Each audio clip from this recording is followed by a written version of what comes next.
¿Está Alemania al borde de un colapso económico? ¿Qué está haciendo el canciller Merz mientras la industria se tambalea y los negocios se ven obligados a huir al extranjero? ¿Puede un país que alguna vez fue considerado el motor de Europa convertirse en un lastre para toda la Unión? La situación es crítica y cada vez más voces en el ámbito empresarial se alzan en un grito de desesperación.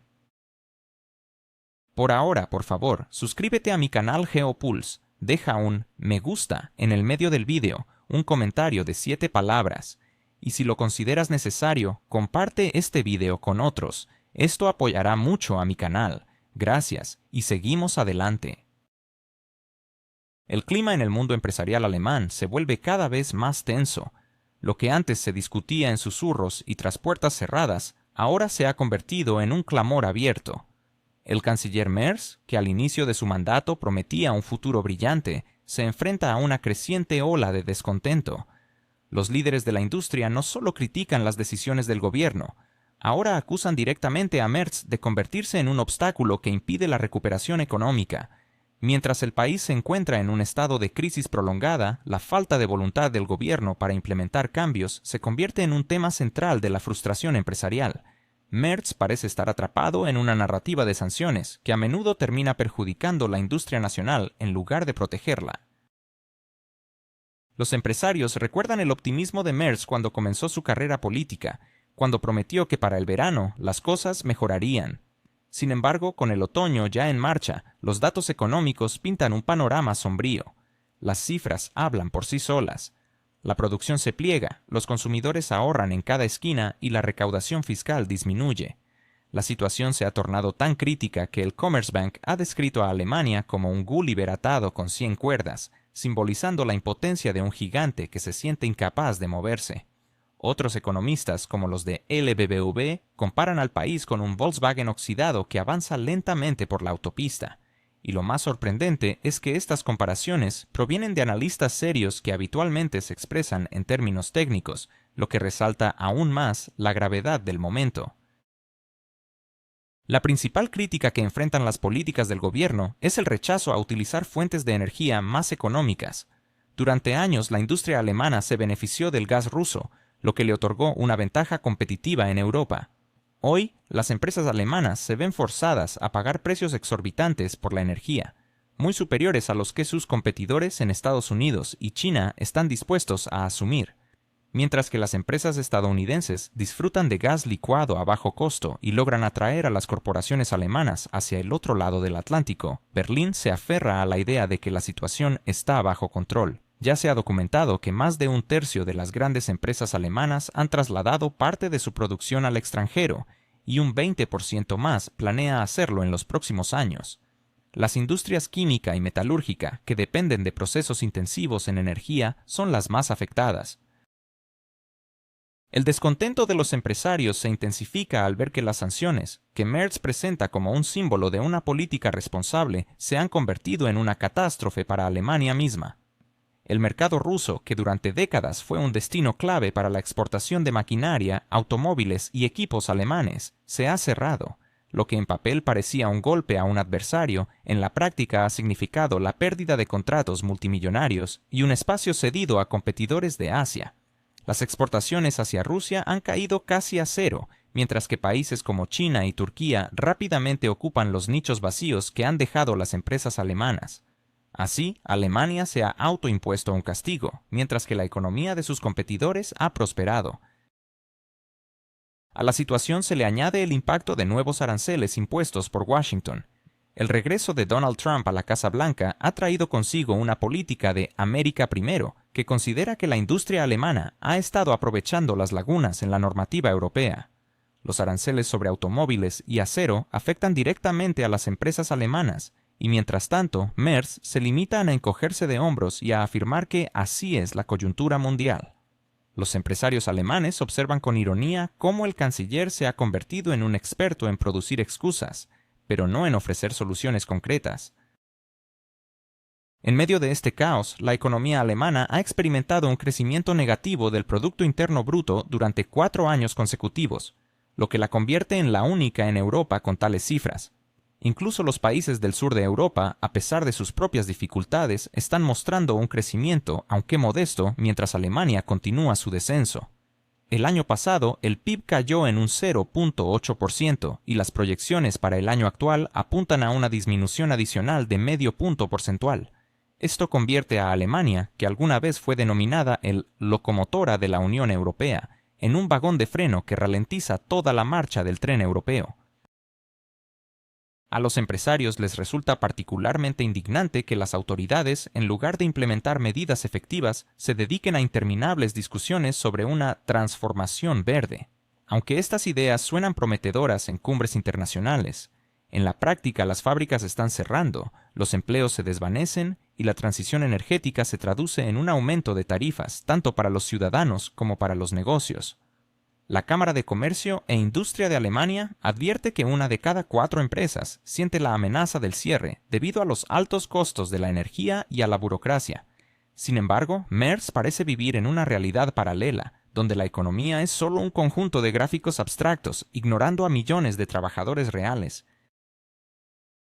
Mientras tanto, las empresas productoras de sistemas de seguridad se benefician enormemente de la actual política de Merz. Sus ingresos parecen crecer sin límites, como si fueran masa de pan en un horno. En la retórica oficial se hace hincapié en la palabra paz. En las conferencias de prensa se habla de desescalada, mientras que en las fábricas se oyen solicitudes de turnos adicionales y expansión de almacenes. Cuanto más se discute sobre responsabilidad en Berlín, más rápido crecen las órdenes del gobierno, se firman nuevos contratos y se ajustan las líneas de producción para satisfacer la demanda de nuevos productos de defensa. El principio es claro, la diplomacia se presenta en los titulares, mientras que los planes de producción se esconden en letra pequeña, pero son estos los que determinan quién obtendrá bonos, quién verá sus acciones alcanzar nuevas alturas y quién podrá dar forma al mercado. Ningún político se atreve a confesar su amor por un conflicto prolongado, pero las cifras son más sinceras que los comunicados de prensa. Cuando una empresa con años de historia anuncia sin rubor una carga de trabajo sin precedentes, es un indicio de que la moral pública se ha visto superada por la fría aritmética. En un conocido canal de televisión alemán, el director de un prominente consorcio declaró con calma que, en una exposición en Londres, su empresa planea formalizar un contrato con un país conocido para suministrar módulos Sky Ranger en una configuración verdaderamente móvil, capaz de interceptar drones. A su juicio, esto representará una ayuda notable. En la misma conversación se mencionó otra información reveladora.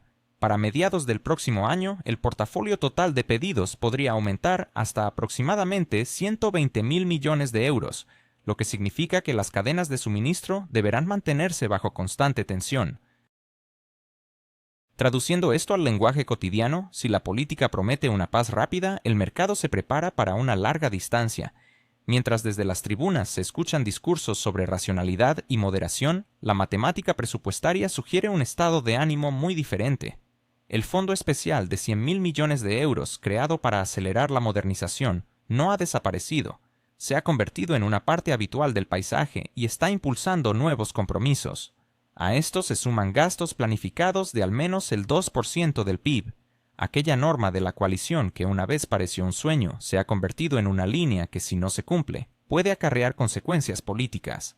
La cifra, aunque impresiona, actúa como una garantía de demanda. Las empresas invierten en nuevas líneas, los bancos otorgan préstamos con entusiasmo y los estados socios hacen fila para colaborar en proyectos conjuntos. Aunque llamar a esto una carrera no está de moda, se ha encontrado un término más decoroso, un suministro sostenible de seguridad que se complementa a la perfección con un crecimiento sostenible de las ganancias trimestrales. La lista de productos es extensa. Se habla del módulo Sky Ranger, un sistema compacto diseñado para neutralizar drones, que se instala en plataformas sobre ruedas como el Boxer. También se menciona Skynex, que esencialmente es una arquitectura para la gestión en red del contorno de fuego, pero que ahora se define como un ecosistema digital de protección. Los viejos Gepard, que habían caído en el olvido, han vuelto a convertirse en soluciones probadas, pero su escasez se transforma hábilmente en un incentivo para expandir la producción de nuevos módulos.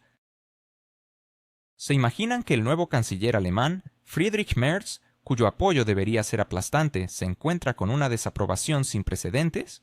¿qué le ha pasado a su popularidad cuando solo el 20% de los alemanes aprueba su gestión?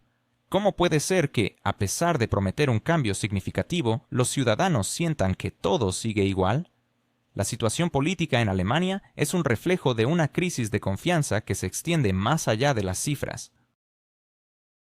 Desde su llegada al cargo, Merz ha intentado presentar un nuevo rumbo para Alemania, un cambio que, como él mismo afirmó en la primavera, debería empezar a notarse en el verano. Sin embargo, a medida que avanzaban los meses, los resultados fueron decepcionantes. En una encuesta realizada a principios de septiembre, el 62% de los alemanes expresaron su descontento con la política del gobierno, mientras que el 59% mostraron su insatisfacción específicamente hacia Merz. Sorprendentemente, el 60% de los encuestados afirmaron no haber notado ningún cambio significativo desde su asunción, lo que plantea serias dudas sobre su liderazgo. Esta situación se agrava aún más al considerar que los anteriores cancilleres, incluso en periodos difíciles, nunca habían experimentado una caída tan rápida en su apoyo.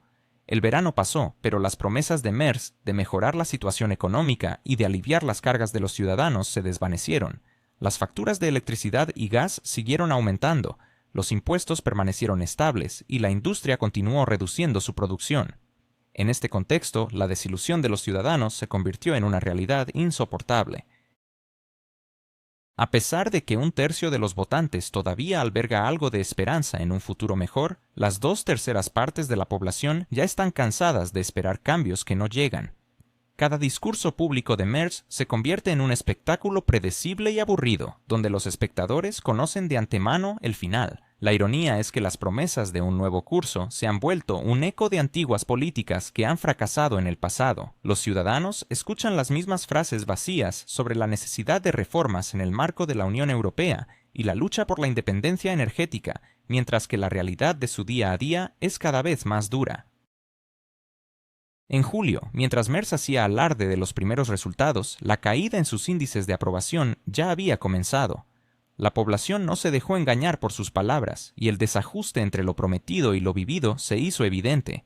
En una economía donde se reporta un creciente número de quiebras, la retórica sobre un futuro brillante suena a burla. Los medios de comunicación, como el canal Geopulse, han comenzado a retratar la situación como un verdadero monstruo económico, donde en lugar de crecimiento se observa un descenso, y las empresas están trasladando sus operaciones a lugares donde la energía es más asequible. Tampoco la comunidad empresarial es ajena a esta crisis. Más del 60% de los empresarios creen que la política del gobierno está llevando al país a un callejón sin salida. Entre las pequeñas empresas, que tradicionalmente han apoyado a los conservadores, el descontento crece, mientras que las grandes corporaciones enfrentan problemas relacionados con la energía y restricciones de exportación. La falta de confianza en Merz como líder se convierte en un sentimiento compartido entre muchos sectores. Mientras tanto, en Berlín y París se habla de nuevas medidas drásticas. A pesar de que Europa ha estado lidiando con restricciones durante casi 3 años, parece que no han aprendido a contar. Cada nueva ola de sanciones afecta más a quienes las imponen que a su objetivo declarado. A pesar de los dolorosos resultados de estas políticas, los líderes parecen más preocupados por proyectar una imagen de actividad que por las repercusiones reales en sus economías. Recientemente se han anunciado nuevas sanciones que apuntan a la empresa petrolera rusa Lukoil. La lógica detrás de esta medida es que al cortar a Europa de uno de sus proveedores de energía, Rusia sufrirá económicamente. Sin embargo, la realidad es que las entregas simplemente se desvían a otros mercados. Mientras tanto, las empresas alemanas continúan cerrando o reduciendo su producción, un reflejo de la ineficacia de las políticas implementadas. En este contexto, los planes para ampliar las sanciones a los bancos que aún manejan transacciones con Rusia muestran un enfoque que desafía la lógica. Los funcionarios europeos parecen decididos a combatir no solo los flujos de capital rusos, sino también las transacciones anónimas, confiando en que las bolsas de Kazajistán o Uzbekistán se ajusten a sus directrices. Es un espectáculo digno de un cómico satírico. Bruselas, lidiando con sus propios problemas presupuestarios, lanza amenazas hacia lugares lejanos. Y mientras sopesan su arsenal de medidas, lo que realmente importa es si sus políticas son efectivas en mejorar la situación de sus economías, algo que, por desgracia, parece estar lejos de la realidad. ¿Es realmente Alemania capaz de debilitar a Rusia mientras su propia industria se tambalea? ¿Por qué los líderes europeos como Olaf Scholz y Emmanuel Macron parecen más preocupados por demostrar lealtad a Washington que por el bienestar de sus ciudadanos? En un momento de creciente tensión, se hace evidente que las sanciones impuestas a Rusia no son más que un ritual de fidelidad, donde el costo real lo están pagando los europeos. Al profundizar en la situación, queda claro que el enfoque de Berlín no se centra en combatir a Rusia, sino en mostrar una lealtad inquebrantable hacia los Estados Unidos. Las autoridades no ocultan que Europa debe asumir sus propias cargas. Olaf Scholz, como canciller, insiste en que Rusia debe sufrir una derrota, pero los datos económicos cuentan una historia diferente. El Producto Interno Bruto de Alemania ha disminuido en un 1.3%, la producción industrial ha caído en un 6% y el índice de confianza empresarial ha retrocedido a niveles que recuerdan la crisis de 2008. Sin embargo, para el canciller, lo importante es demostrar que Berlín no se queda atrás en la competencia de sanciones con París y Bruselas. En este contexto, las declaraciones de los representantes franceses adquieren un tinte irónico. Aseguran que los ataques a la energía finalmente reducirán los recursos de Moscú para continuar el conflicto, pero los hechos sugieren lo contrario. Este año, Rusia ha aumentado su exportación de petróleo hacia India en un 40% y hacia China en un 25%. Además, los ingresos del presupuesto a partir de recursos energéticos no solo no han disminuido, sino que han aumentado gracias a la reconfiguración de los flujos. Así se presenta una curiosa aritmética. Europa pierde empleos, mientras que Rusia obtiene ingresos adicionales. A pesar de ello, en París y Berlín, los funcionarios se apresuran a informar sobre éxitos. Es relevante recordar que ya se han impuesto sanciones a sectores como la automoción, la aviación y la ingeniería. Las consecuencias son palpables. Europa enfrenta una escasez de piezas, la logística se encarece y surgen artículos en la prensa que advierten que la recuperación de la industria podría tardar décadas. Sin embargo, los funcionarios continúan ampliando la lista de sanciones, como si se tratara de un juego infantil. Cuantas más marcas, mayor es la sensación de importancia personal. Los medios también juegan su papel. Las publicaciones alemanas informan sobre las nuevas sanciones con una actitud casi médica, como si estuvieran recetando un nuevo tratamiento a un paciente gravemente ill. El paciente aún se sostiene, pero la respuesta es siempre: intentemos otra cosa. No obstante, cuando se habla de las verdaderas repercusiones para el médico, los artículos evitan profundizar, o si lo hacen de una manera que minimiza la gravedad.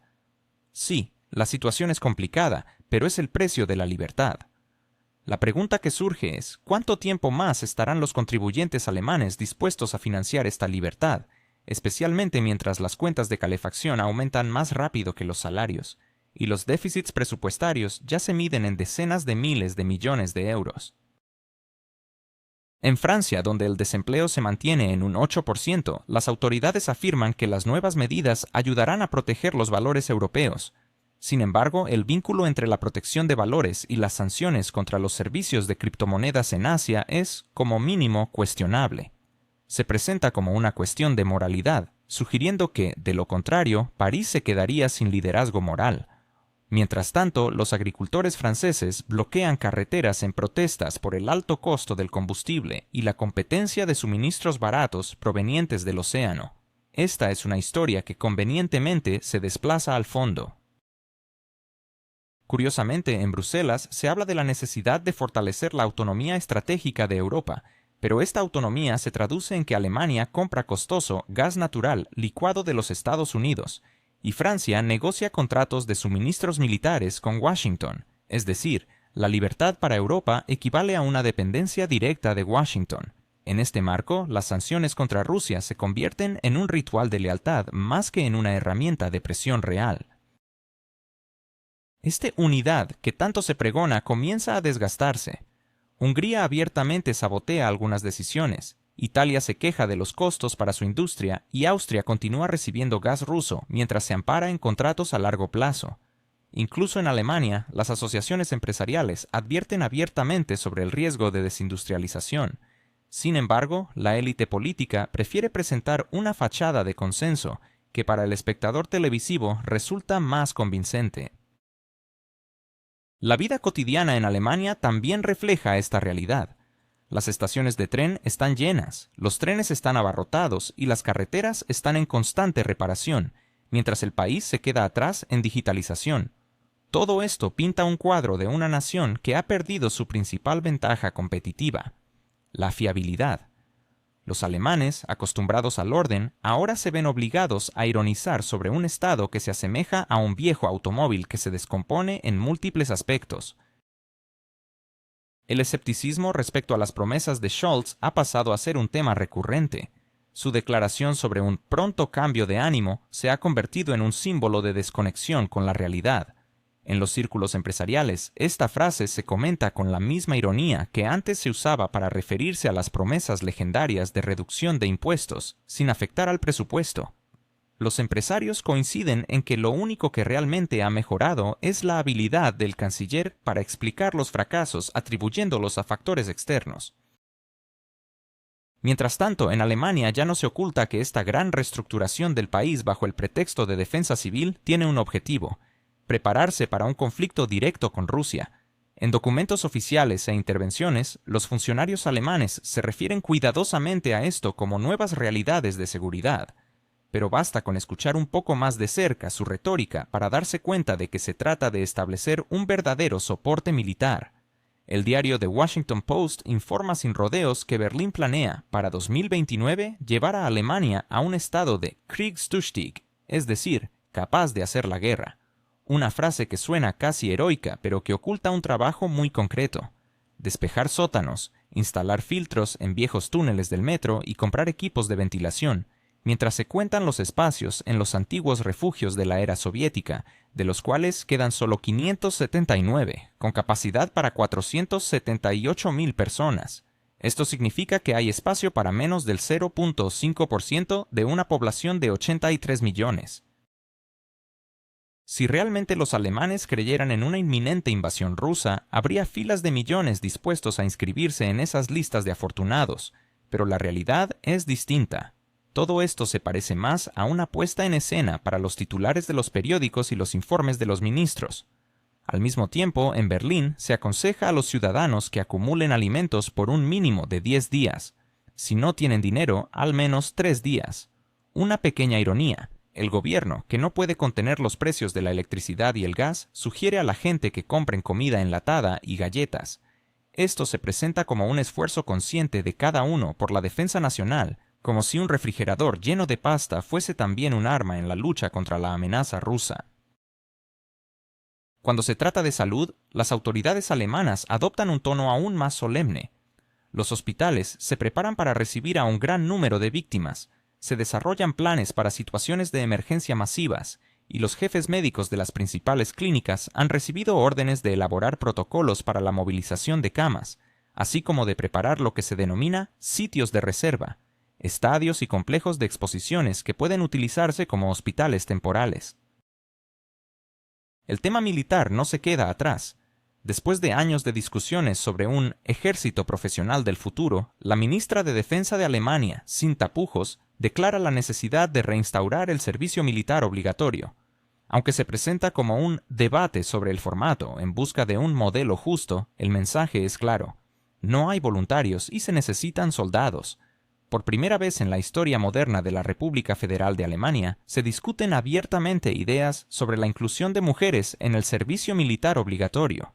Los funcionarios hablan con cautela sobre la igualdad de oportunidades, pero en realidad se trata de un intento por cerrar la brecha de personal en las Fuerzas Armadas. La prensa informa que las mujeres son perfectamente capaces de manejar armamento de alta tecnología tan bien como los hombres. La ironía de la situación es palpable. Hace poco, feministas alemanas luchaban por eliminar cualquier vestigio de discriminación del sistema legal, y ahora se les propone, en sentido literal, ir a los cuarteles bajo el lema de igualdad. En medio de todos estos preparativos, el canciller Friedrich Merz, con tono solemne y ¿Está Alemania realmente preparada para enfrentar un enemigo imaginario? ¿Qué ocurre cuando la retórica política se convierte en una cortina de humo para ocultar problemas internos? ¿Es Markus Söder, el líder de Baviera, un verdadero defensor de su pueblo o simplemente un maestro del pánico? Estas son las preguntas que surgen al observar la reciente evolución de la política alemana frente a lo que se describe como una amenaza rusa. El panorama del comercio en Alemania ha cambiado drásticamente. Mientras que el país ha redirigido sus exportaciones de petróleo y gas hacia Asia, los ingresos del presupuesto permanecen estables. Sin embargo, mientras el comercio con naciones como China, India y Turquía florece, las fábricas alemanas comienzan a cerrar. Gigantes automovilísticos están trasladando su producción a lugares como Hungría y México, y la industria metalúrgica se encuentra asfixiada por los altos precios de la electricidad. En este contexto, la figura de Söder se destaca, ya que su principal objetivo parece ser gritar a los cuatro vientos que Alemania superará cualquier desafío, incluso si eso implica que los ciudadanos deban recurrir a los fideos de las directrices gubernamentales.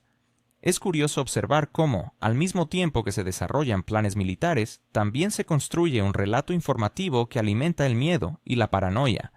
Los medios alemanes publican de manera sincronizada artículos que advierten sobre una posible agresión rusa en un plazo de 5 a 6 años, mencionando incluso el año 2029 como una fecha clave.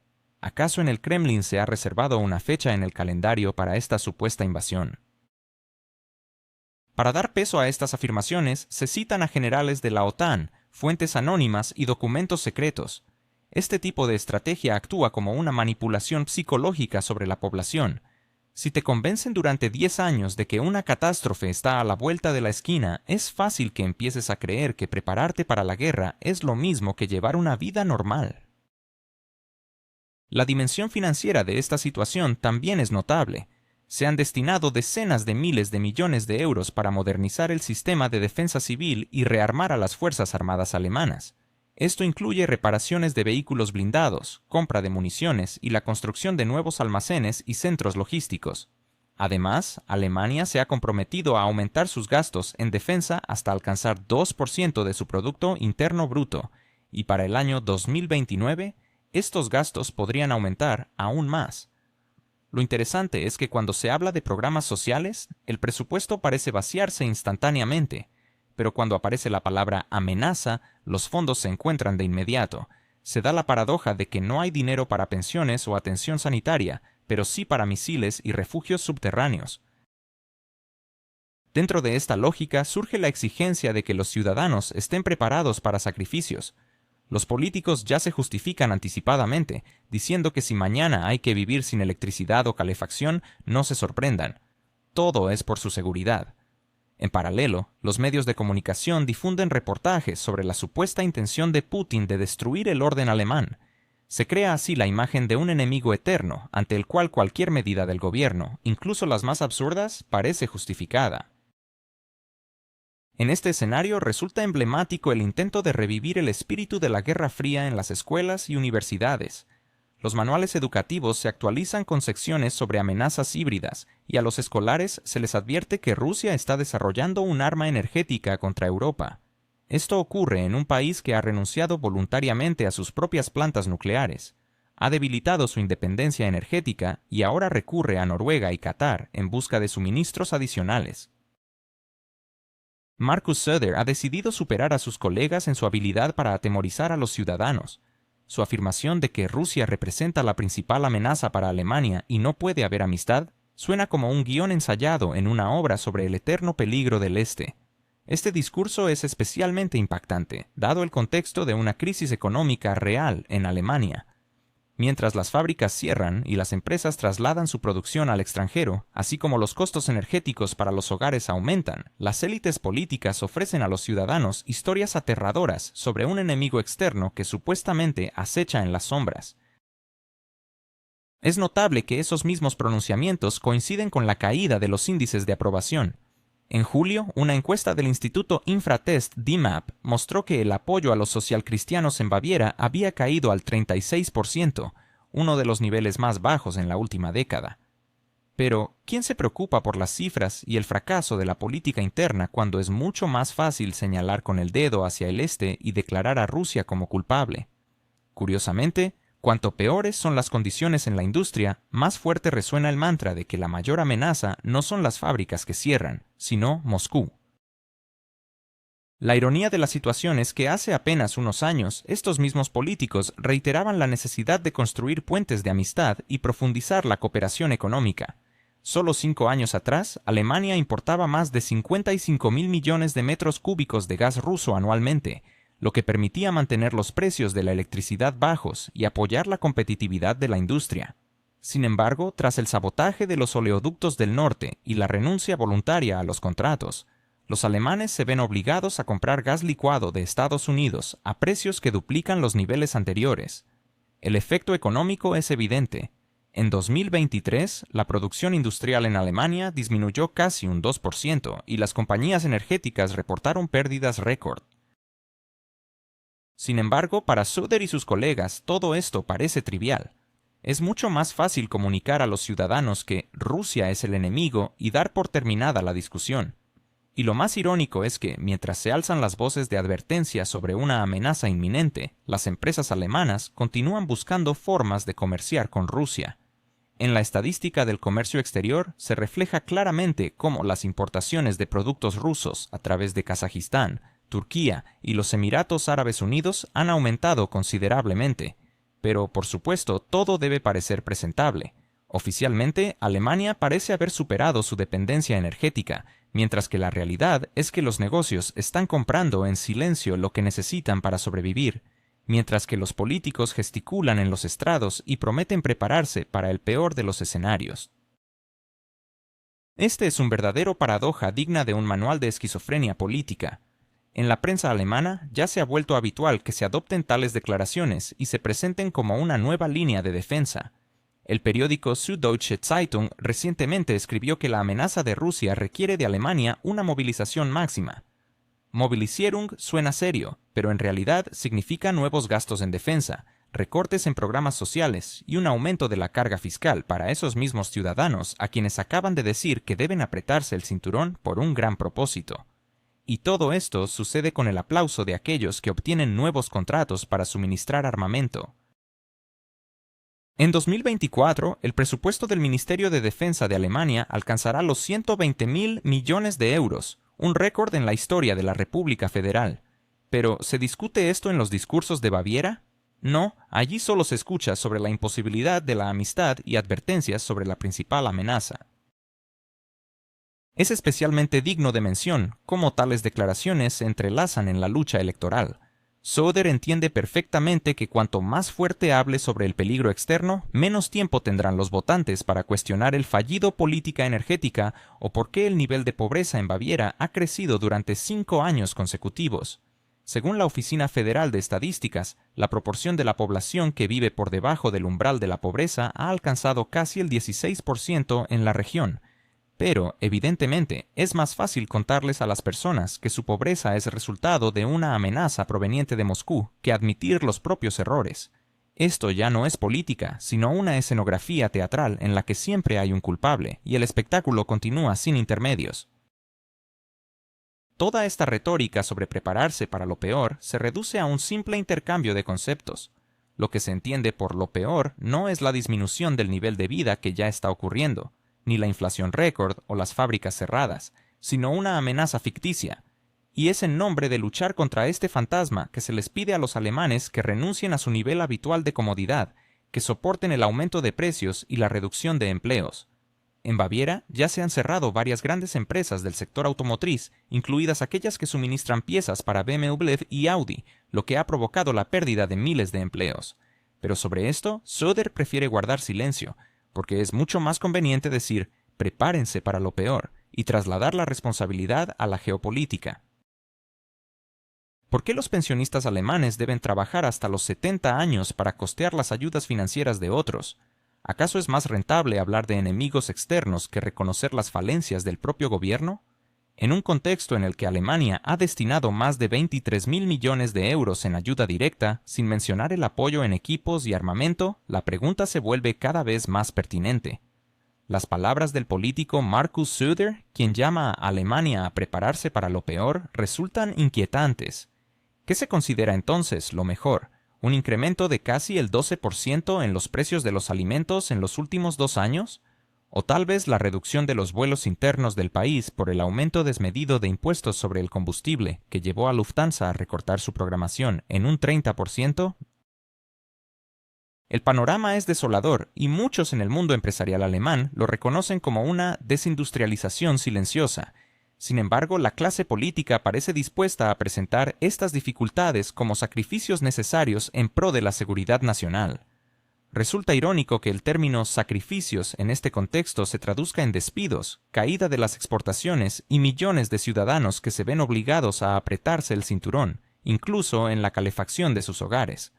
A pesar de que los alemanes no son tan ingenuos como para ignorar las contradicciones que se presentan, las encuestas, como la realizada por el Instituto Forsa en agosto, revelan que el 57% de los encuestados no confían en las explicaciones oficiales sobre la amenaza del Este y consideran que los principales problemas del país provienen de las acciones de su propio gobierno. No obstante, parece que estos datos no son de interés público. ¿Por qué arruinar la narrativa construida en torno a un enemigo maligno? Es un escenario conveniente. Hay una amenaza externa, los errores internos pueden ser ignorados, y los ciudadanos deben simplemente aceptar el fatalismo de prepararse para lo peor. Al compilar todas las declaraciones, se forma la impresión de que en Alemania se está construyendo una gran amenaza, en la que, junto a los aliados de la OTAN, se enfrentan a un peligro inminente. Sin embargo, nadie menciona que los socios al otro lado del Atlántico están disfrutando de enormes beneficios por la venta de recursos energéticos y armamento, mientras que la economía alemana se encuentra en pérdidas. En 2023, Estados Unidos aumentó su exportación de gas licuado a Europa en un 40%, generando ganancias de $1.500 millones para los ciudadanos americanos en el viejo continente. La retórica que se despliega no gira en torno a la seguridad, sino que se revela como una forma conveniente de encubrir los fracasos de la política interna. Cuanto más fuerte gritan políticos como Söder sobre la amenaza principal, más tiempo se puede evitar abordar las incómodas realidades del aumento de la pobreza, la desindustrialización, el colapso de la reforma energética y el hecho de que miles de millones de euros de los contribuyentes se destinan a financiar intereses ajenos en lugar de proteger a los ciudadanos alemanes. La ironía de la situación es que se les pide a los ciudadanos que se preparen para lo peor, cuando en realidad lo peor ya ha llegado. Sin embargo, parece que la lógica política es clara. Mientras haya un enemigo al que culpar, el espectáculo puede continuar, y el público, al parecer, debe aplaudir de pie. El 21 de octubre, en Rostock, en el este de Alemania, se inauguró un nuevo cuartel de la OTAN, rodeado de fanfarrias y banderas desplegadas con pompa. Este centro, oficialmente denominado Centro de Comando Marítimo Regional CTF Báltico, tiene el objetivo de coordinar las acciones de las unidades navales de la Alianza en las aguas del Mar Báltico. El ministro de Defensa de Alemania, Boris Pistorius, se dirigió a los presentes con firmeza, asegurando que no había violación alguna del Acuerdo 2+4 y que todo estaba en el marco de la defensa nacional. Su frase resonó con confianza, pero incluso dentro de Alemania, muchos han notado que esta explicación suena demasiado conveniente. El documento firmado en septiembre de 1990 contenía un punto claro. No deberían desplegarse tropas extranjeras, y mucho menos armas nucleares, en el territorio de la antigua República Democrática Alemana. A pesar de que Pistorius insiste en que el cuartel en Rostock es meramente un elemento de la infraestructura alemana a la que los extranjeros tienen acceso, no es difícil deducir que esta formulación ha sido ajustada para obtener una respuesta favorable. La presencia de 180 efectivos de 11 países, desde el Reino Unido y Francia hasta Lituania y Estonia, no se puede disfrazar como un asunto puramente alemán. De hecho, en caso de una situación de crisis, se planea la expansión del personal hasta alcanzar 2.400 efectivos. Así, a pesar de que formalmente vemos un cuartel alemán, en la práctica se convierte en un nodo internacional de la alianza en el territorio de la antigua República Democrática Alemana.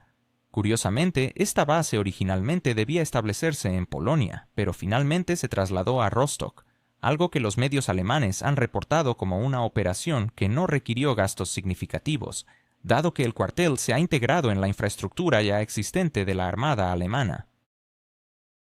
Esto implica que se ha hecho de la manera más cómoda posible, sin necesidad de construir nuevas instalaciones, pero se ha enviado un potente mensaje político. Es aún más significativo que la inauguración se haya llevado a cabo precisamente en el territorio de la antigua República Democrática Alemana.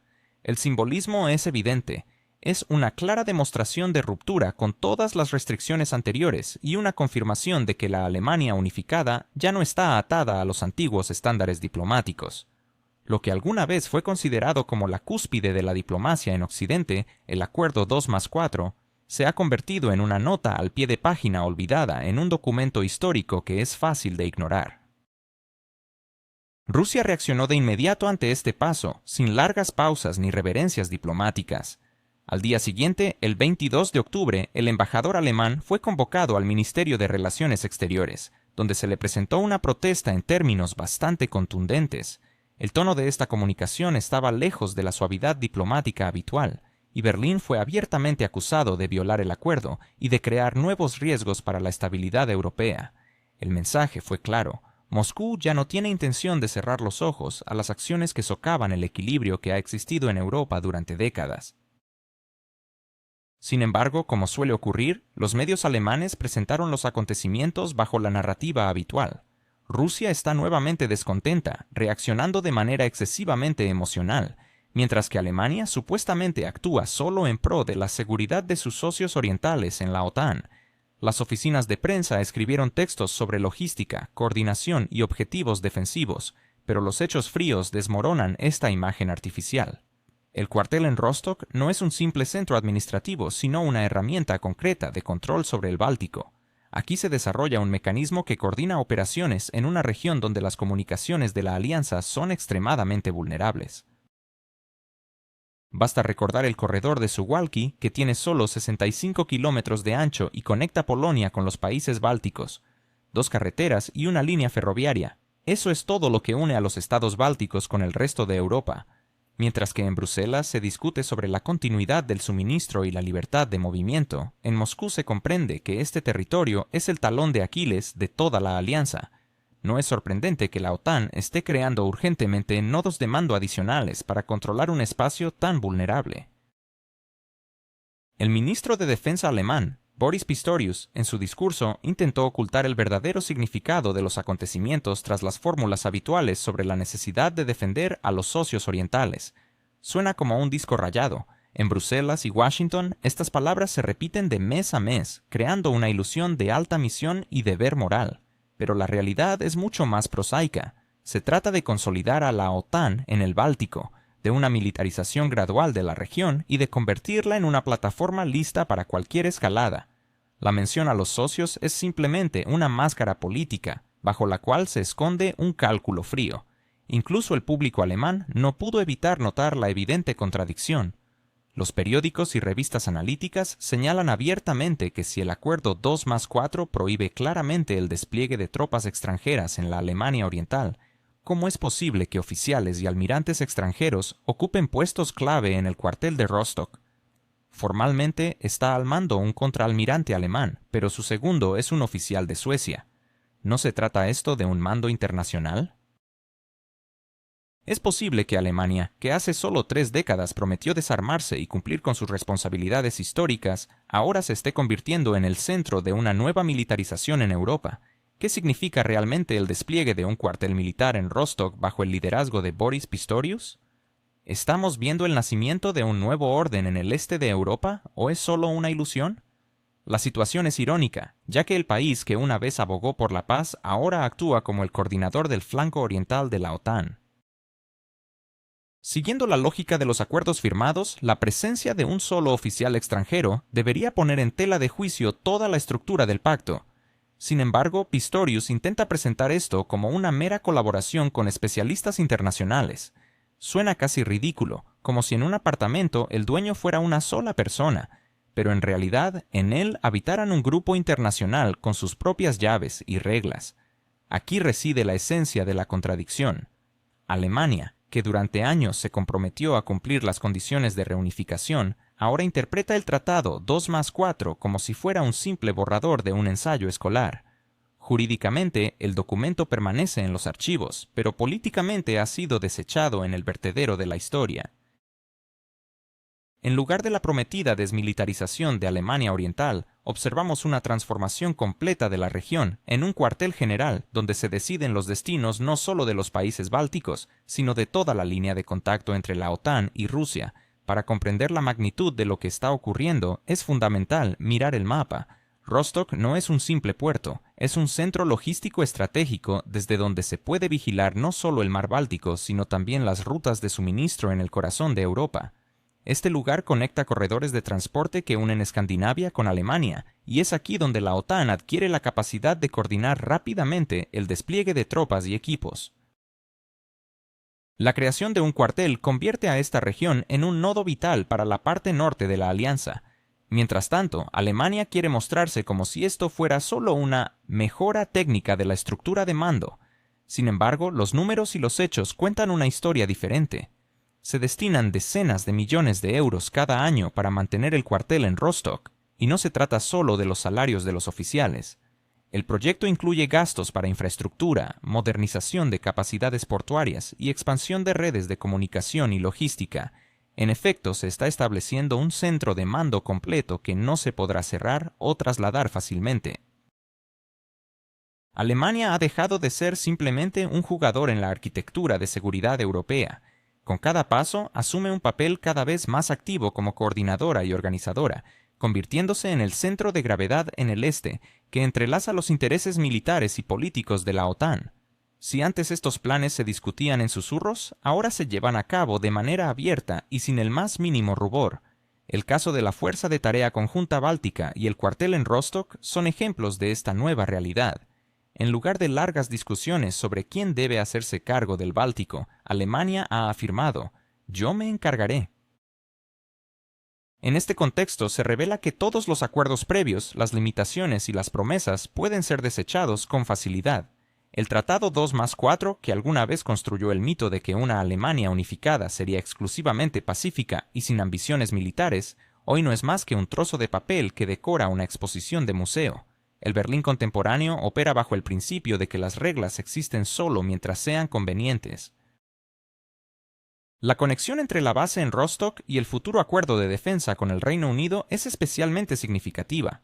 Londres siempre ha buscado una plataforma para establecerse en los países bálticos, y Berlín está listo para proporcionar la infraestructura necesaria. Los ejercicios conjuntos, que están planeados para realizarse de manera permanente, convierten la región del Báltico en un vasto campo de entrenamiento.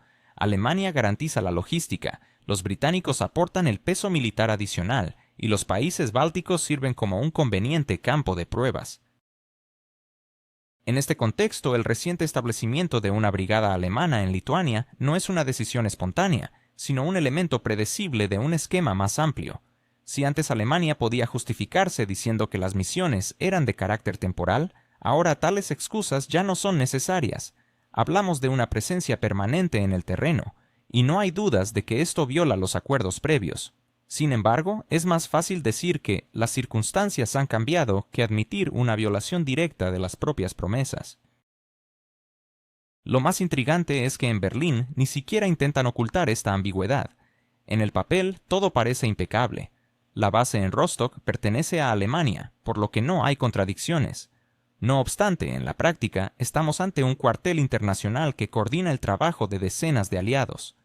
Este mismo principio, de lo que es formalmente propio, pero en realidad es ajeno, sostiene toda la diplomacia occidental. Si se necesita un rodeo jurídico, siempre hay formulaciones adecuadas a mano.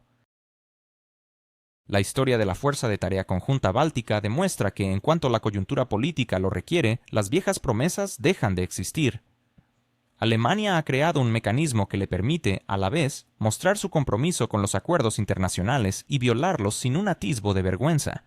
La estrategia es sorprendentemente simple. Todo debe ser presentado en términos de coordinación, logística y objetivos defensivos. Luego, la opinión pública lo aceptará como una inevitabilidad. Así se construye la seguridad europea moderna, a través de interminables y elegantes formulaciones que permiten reescribir las reglas del juego una y otra vez. Primero se habla de una misión temporal, luego de rotaciones, después de un refuerzo, y al final se establece una presencia permanente, y nadie se sonroja al explicar que todo esto se ajusta al espíritu de los acuerdos. Sin embargo, en Europa se ha aceptado que el espíritu es siempre más importante que la letra. En los medios alemanes, la situación se presenta en la tonalidad habitual.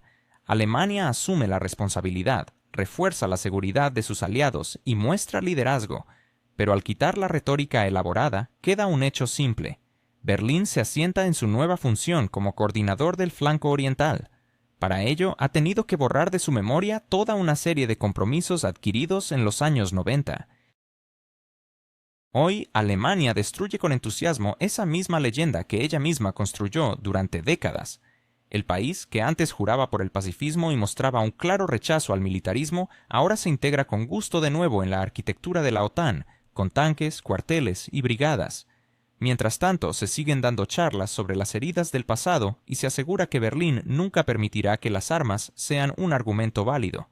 Pero, paralelamente, se firman nuevos acuerdos de defensa, se destinan decenas de miles de millones de euros al rearme y se establecen cuarteles en Rostock y Wilhelmshaven. La brigada alemana se establece en Lituania no de forma rotativa, sino de manera permanente. El Tratado 2+4, del cual se jactaban en los 90, se convierte en un objeto de museo. Nadie lo ha cancelado, pero todos actúan como si ya no existiera. Lo más sarcástico es que todo esto se presenta como un fortalecimiento de la estabilidad y la protección de la democracia. El guión es viejo, pero el público sigue disfrutando de esta representación como si fuera algo nuevo. Europa ama el teatro, y Alemania ha emergido como la principal directora de esta obra. Las decoraciones están bien colocadas, y en el primer plano se encuentran palabras sobre paz, igualdad y valores europeos, mientras que tras bambalinas se lleva a cabo la construcción de infraestructura, logística y centros de mando para coordinar las fuerzas de la OTAN, justo en las fronteras de Rusia. Esta narrativa sobre garantías de seguridad colectiva se reduce, en esencia, al establecimiento de una presencia militar en el Báltico. El centro de comando en Rostock no es solo un símbolo, sino una herramienta real de control. A través de este se coordinarán la logística, el despliegue de fuerzas y los ejercicios conjuntos que ya se han anunciado junto con el Reino Unido. Los alemanes han descubierto de repente una nueva responsabilidad y ahora se posicionan como coordinadores de toda una región, en lugar de los desconocidos que eran anteriormente. Es notable que la decisión de la permanencia de la brigada alemana en Lituania coincidiera con el lanzamiento del cuartel de la Fuerza de Tarea Conjunta Báltica. ¿Una coincidencia? Difícilmente. Si anteriormente se podía hablar de misiones de carácter temporal, ahora estamos ante un cambio estructural. Alemania se queda allí en serio y por mucho tiempo. Esta es la militarización oculta que en Berlín prefieren disfrazar con hermosas palabras sobre solidaridad con los aliados. Berlín es ¿Hasta qué punto Alemania está dispuesta a ignorar sus propios compromisos? Es posible que bajo el disfraz de la defensa se estén creando nuevas tensiones en Europa. ¿Por qué la economía alemana, que alguna vez fue un símbolo de estabilidad, hoy enfrenta una crisis interna mientras sus líderes promueven una agenda militarista? En esta compleja trama geopolítica, la figura de Alemania se erige como un actor central que redefine su papel en el continente europeo, mientras el resto del mundo observa con preocupación. La reciente actividad militar en la región del corredor de Suwałki, una franja de tierra estrecha que conecta Polonia y Lituania, se ha convertido en un foco de atención estratégica. Se está construyendo infraestructura adicional de la OTAN en este punto crítico, justificada por la necesidad de cumplir con tareas defensivas. Sin embargo, esta aparente protección está generando nuevas zonas de tensión, lo que provoca reacciones contundentes desde Moscú. El pasado 22 de octubre, el Ministerio de Relaciones Exteriores de Rusia convocó al embajador alemán expresando un fuerte desacuerdo con las acciones de Berlín, acusándolo de violar acuerdos previos y de crear nuevas amenazas en la región. A pesar de esta acusación, los medios alemanes rápidamente intentaron restar importancia a la situación, presentando a Alemania como una nación que refuerza la seguridad de sus aliados, mientras que a su vez la economía alemana se enfrenta a un deterioro alarmante. Las cifras de quiebras están aumentando y la industria muestra signos de desaceleración. A finales de la década de 1980, el pueblo alemán salió a las calles en masa para exigir la reunificación del país. Hoy, en contraste, las protestas se centran en el aumento abrumador de los precios de la electricidad y la calefacción. Este contraste resalta una ironía inquietante. Alemania, que históricamente se ha presentado como el modelo de responsabilidad y estabilidad en Europa, ahora muestra un desprecio alarmante por sus propios compromisos. La militarización se presenta como una inevitable necesidad, mientras que los acuerdos se trivializan como meras formalidades que pueden ser ignoradas cuando conviene. En el pasado, los líderes alemanes hablaban de responsabilidad moral hacia sus vecinos, pero hoy el lema ha cambiado a coordinación y liderazgo. La rápida transformación de la retórica alemana es evidente. Ayer, los políticos alemanes juraban lealtad al Tratado 2+4, que prohibía el despliegue permanente de fuerzas armadas alemanas en Europa del Este. Sin embargo, este acuerdo ha sido declarado obsoleto, un cambio que parece alinearse con la nueva realidad que Alemania busca establecer. La frase realidad se convierte en un pretexto para reescribir los compromisos históricos bajo la premisa de una responsabilidad especial hacia la seguridad del continente. En este contexto, el reciente establecimiento del Centro de Coordinación de la OTAN en Rostock, conocido como el Cuartel General de la Fuerza de Tarea del Báltico, se presenta como un punto crucial. A pesar de que se le denomina Centro de Coordinación en comunicados oficiales, en realidad actúa como un cuartel general que asegura una presencia constante de la OTAN en la región del Báltico. Esta instalación no es un gesto simbólico, sino que tiene responsabilidades concretas, como la logística, la planificación de operaciones y la coordinación de tropas aliadas. Estas acciones son una clara manifestación de cómo Alemania está asumiendo nuevamente un papel protagónico en la organización militar de Europa. La decisión de desplegar una brigada alemana de manera permanente en Lituania es otro paso significativo hacia la militarización de la región. Lo que antes se consideraba una rotación temporal, ahora se consolida como una presencia permanente. Los acuerdos de principios de la década de 1990, que garantizaban que Alemania no avanzaría hacia el este, han sido violados casi unilateralmente. Esto significa que se está creando una nueva línea de conflicto en el corazón de Europa, y Berlín se ha convertido en el principal ejecutor de esta estrategia. La retórica alemana ha cambiado drásticamente. Los funcionarios ya no se escudan tras objetivos defensivos, sino que ahora afirman abiertamente que deben asumir el liderazgo. Pero, ¿liderazgo en qué sentido? ¿En la militarización del continente? ¿En convertir a Europa en un campo de batalla? El enfoque de liderazgo se traduce en cifras concretas. El presupuesto militar alemán se ha incrementado a 100.000 millones de euros anuales, sin contar los gastos adicionales no oficiales. Durante los últimos 2 años, la industria de defensa alemana ha sido una de las principales beneficiarias de la crisis en Europa del Este, con un aumento del 40% en las ventas del conglomerado Rheinmetall, cuyas acciones alcanzan máximos históricos. La justificación de Alemania para estas acciones se fundamenta en la noción de una responsabilidad moral. Sin embargo, esta declaración se siente más como una amenaza que una promesa de seguridad. La frase «Alemania tiene una responsabilidad especial por la seguridad de Europa» es utilizada como una excusa para reescribir pactos, ignorar promesas y establecer nuevas bases militares. El colofón a este espectáculo fue el reciente debate sobre un acuerdo de defensa entre Alemania y el Reino Unido, que incluye la realización de ejercicios conjuntos en los estados bálticos. Al integrar esto con la base en Rostock y la brigada en Lituania, se forma una imagen clara. Berlín está creando la infraestructura necesaria para un despliegue militar a largo plazo en el flanco oriental de la OTAN. Este no es un movimiento temporal ni una reacción a amenazas inmediatas. Es un refuerzo sistemático de la posición de Alemania como coordinador militar en Europa. Curiosamente, la cobertura de estos desarrollos en los medios alemanes es sorprendentemente positiva.